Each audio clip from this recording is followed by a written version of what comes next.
Bai, arratsaldeon, hendik gara Diaz naiz, eta gaur inauguratu dugu nire Arde Lanibela proiektuaren lehenengo erakusketa individuala. Oin arte, bazen egondakoa zen ja Ario Txabaletan beste proiektu batzuekin batera argazkia.eus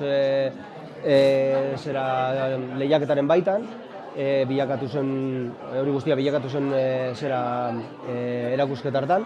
Baina nago izan da, udalak produzituta proiektuaren lehendabiziko erakusketa individuala.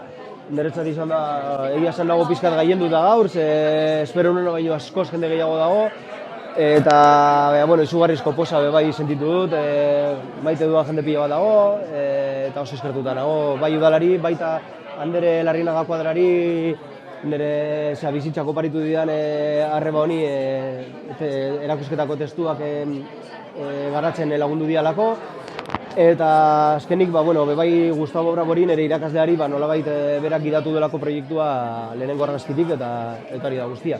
Erakusketa egongo da martxoaren 27 arte ikusgai, larunbat eta igande goizetan barne, orduan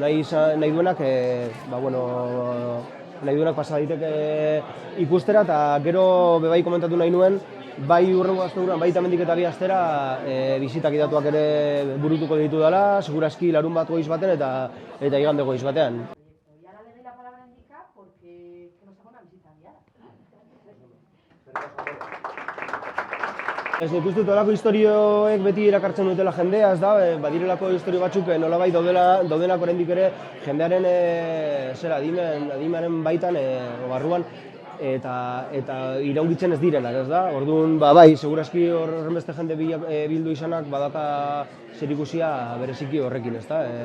Badela gai bat oraindik ere 70 urtetik gorakoek oso presente doakatena, eta bai, horrek ere aldi beran lagundu izan dit pila bat dokumentazioaren arloan, erraztu dialako pila bat testigantzak jaso alizatea eta nolabait erretratatu alizatea testigantza hauek guztiak eman dizkidaten pertsonak, ez da?